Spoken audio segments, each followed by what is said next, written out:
합니다. 그 본문의 말씀에 의하면 바리새인들과 그리고 서기관들이 예루살렘으로부터 나와서 예수님께 이제 묻습니다. 예수님을 조사하기 위해서 나왔습니다. 그 예수님의 그 행적이나 가르침들이 너무나 파격적이었고 때로는 그 율법에 반하는 행동을 하면서 이 하나님의 말씀을 가르치고 있었으니까 아주 그냥 큰 문제였습니다.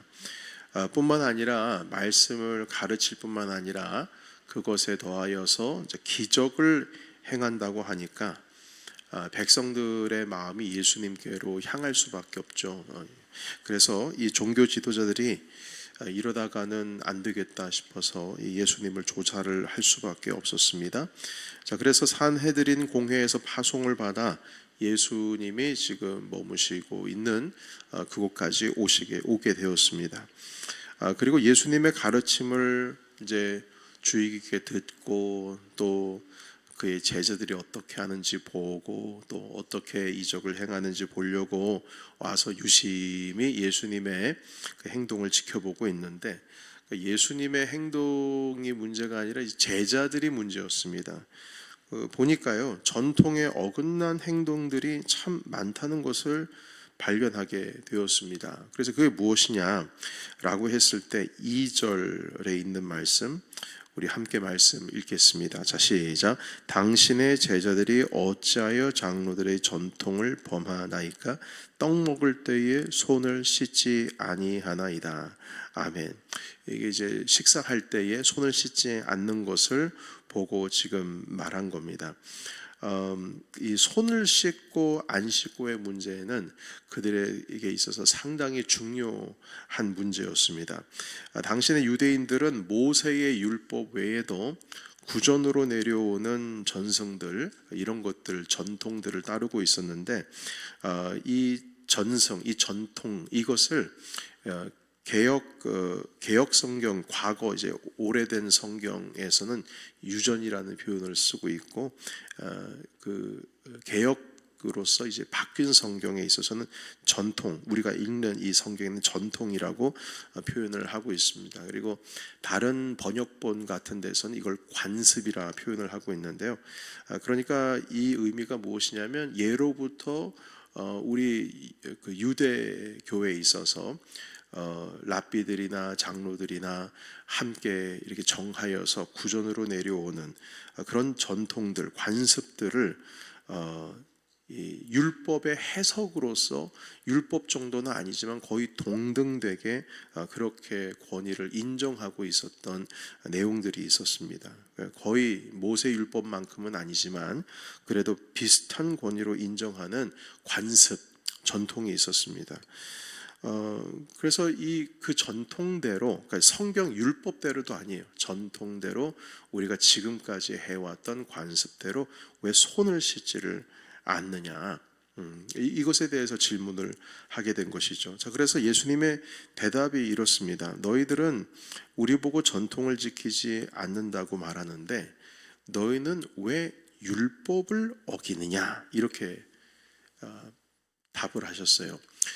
여러분, 율법이 아무리 그래도 전통보다 위 아닙니까?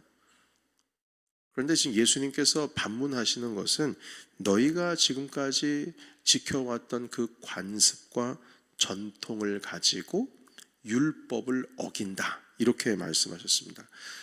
그러니까 이 바리새인들과 서기관은 예수님께 지금까지 내려온 우리 민족의 전통을 어긴 것에 대해서 질문을 하고 있는데 예수님은 니네들이 그렇게 지키려고 했던 그 전통으로 말미암아 그것보다 더 위인 하나님의 말씀인 모세의 율법을 어기고 있다, 이렇게 말씀합니다.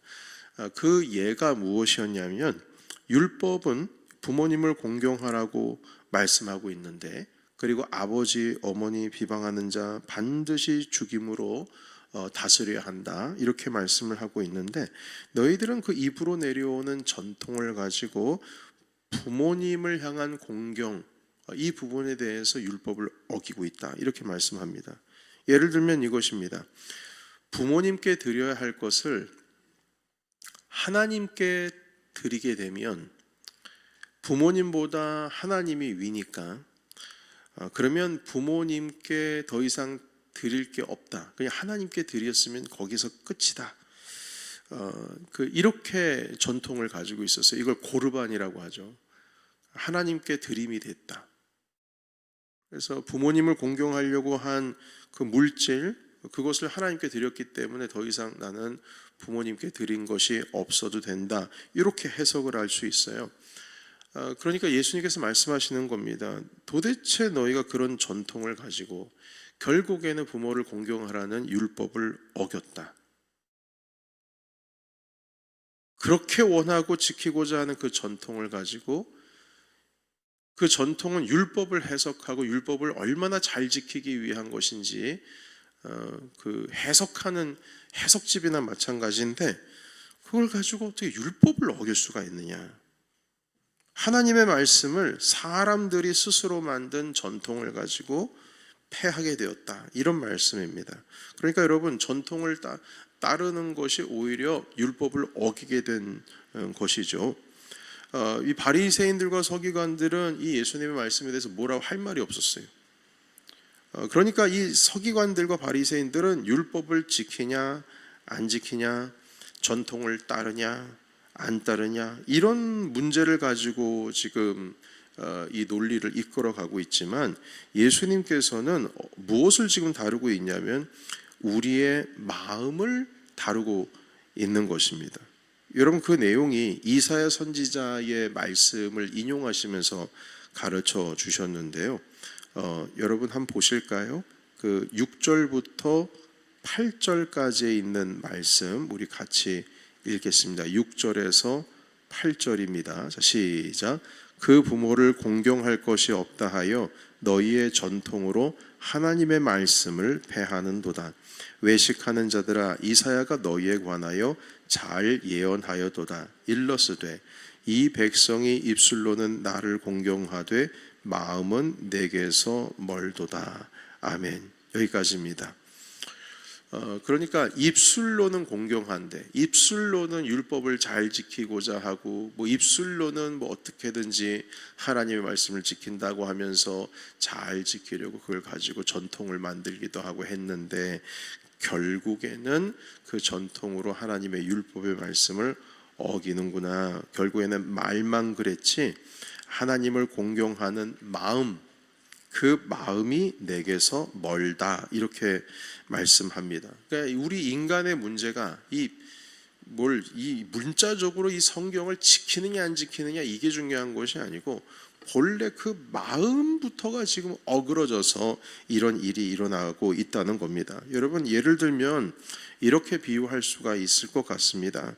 제가 그 군에 처음 들어가서 이름도 주영광이요, 신학생이고 그리고 주일마다 교회에 안 빠지고 꼭 가서 예배를 드리고 이러고 있으니까 그 군대에서 고참이 이런 질문을 했어요.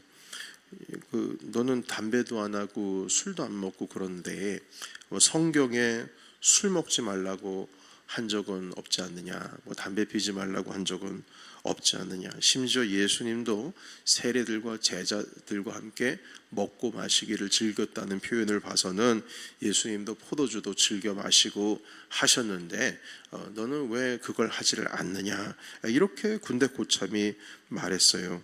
제가 그래서 뭐라고 말했냐면 성경에 술 취하지 말라고 하지 않습니까? 술을 먹으면 취합니다. 그래서 금하고 있는 것입니다. 그러자 이 고참이 말합니다. 아니 예수님도 포도주를 마셨으면 술 취했을 텐데, 아니 그러면 예수님은 취해도 되고 그러면은 성경에는 취하지 말라고 한 게 이 말이 앞뒤가 안 맞지 않느냐, 이런 식으로 이제 얘기를 하는 거예요. 여러분 이러한 논쟁은요, 저와 그 군대 고참이 했던 논쟁은 이 말장난입니다, 여러분. 그러니까 예수님이 지금 이 논쟁 가운데에 바리새인들과 서기관들이 말대꾸 할 수 없을 만큼 정확한 지적을 하셨지만 결과적으로 좀 예수님께서 건드리고 있는 이 내용은 무엇이냐면 그 마음입니다. 뭐 고르반 되었다, 부모님께 드렸기 때문에 하나님께 드렸기 때문에 드리지 않아도 된다. 이런 것이 마음에 대한 문제라는 거예요. 이사야 선지자를 통해서 말씀하시기를 너희는 지금 마음이 문제다. 입으로는 나를 공경하되 마음이 문제다.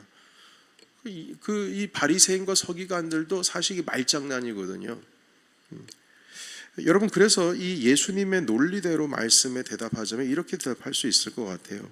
무엇이냐면 그 고참이 뭐 술 취하지 말라, 뭐 이 내용 가지고 저에게 다가왔던 그 얘기에 대해서 이제 그 내용을 예수님의 논리로 제가 다시 한번 말하자면 이렇게 얘기할 수 있을 것 같아요. 그것은 무엇이냐면 그 질문, 뭐 술 먹지 말란 말이 없지 않느냐. 예수님도 그 세리들과 그리고 죄인들과 그 제자들과 마셨는데 왜 너는 안 마시느냐 라고 했을 때 그 질문 자체가, 저에게 한 질문이 하나님을 경배하고 정말 하나님의 말씀, 이 성경이 무엇을 말씀하시는지 그 말씀을 순종하고 주님을 따르고 싶어서 저에게 그런 질문을 하는 겁니까?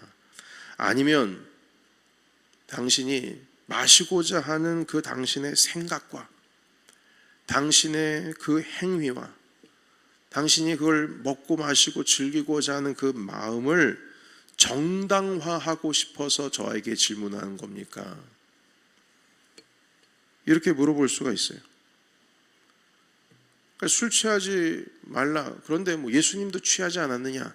그 질문 자체가 정말 하나님의 말씀은 이 말씀에 나를 내려놓고 순종하기 위해서 질문한 거냐?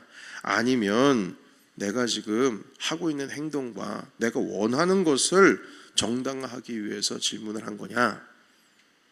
라고 했을 때 1번일까 2번일까요? 2번이죠.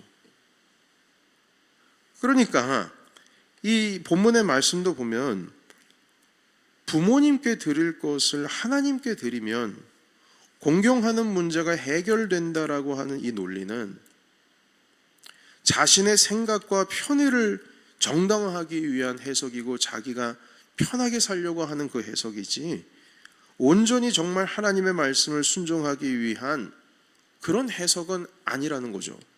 그러니까 고르반 되었다, 이거 뭐 하나님께 드림이 되었다, 그러면은 부모 공경한 것이 공제되는 것이다, 그건 웨이브되는 것이다, 이 해석 자체가 내가 편하게 살기 위한 내 편리, 하나님의 말씀을 순종하기 위한 해석이 아니고 나에게 유익이 되기 위한, 내 육신에 대해서 유익이 되기 위한, 내가 좀 뭘 피하고 싶은 내 편의를 위한 해석이었다는 겁니다. 그런데 여러분, 우리가 신앙생활을 할 때에 하나님의 말씀을 우리의 삶 가운데 적용하거나 그 말씀을 따라 살아갈 때에 내 생각과 내 행위를 정당화하기 위한 해석으로 이 성경을 받아들이고 해석할 때가 정말 우리의 삶 가운데 많이 있습니다. 그런데 우리가 분명하게 받아들여야 될 것은 무엇이냐면 전통도 중요하고 전성도 중요하고 관습도 중요하고 다 중요하겠지만 무엇보다 중요한 것은 하나님의 말씀에 우리가 전적으로 순종하고자 하는 우리의 마음인 겁니다. 그 마음이 하나님 아버지 앞에 정말 진실되느냐, 이제 이것이죠.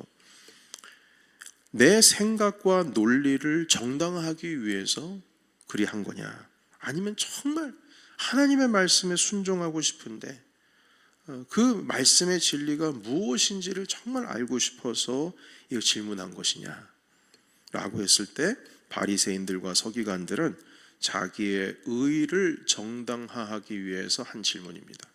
우리의 전통에는 이렇게 하라고 했는데 왜 손을 씻지 않고 음식을 먹습니까? 이 말 자체가 자기의 의, 우리는 정말 잘 씻으면서 음식 먹고 있다, 자신의 의를 정당화하기 위한 질문이었던 겁니다. 여러분, 우리는 이 말씀을 읽으면서 우리 마음에 집중을 해야 할 것입니다. 내가 왜 이런 질문을 할까? 내가 왜 이런 해석을 했을까? 그것이 하나님을 경외하는 마음에서 시작된 것인지, 아니면 내 삶을 좀 편하게 하기 위해서, 아니면 내 논리, 내 생각을 지지하고 정당화하기 위해서 그러한 것인지를 우리는 살펴봐야 할 것입니다. 그래서 오늘 하나님의 말씀을 우리 함께 나누면서 이 말씀을 순전한 마음으로 따르시고 정말 주께서 원하시는 것이 무엇인지를 우리가 마음으로 알아서 우리 주님의 말씀에 순종케 되는 저와 여러분이 되시기를 이 시간 예수 그리스도의 이름으로 축원합니다.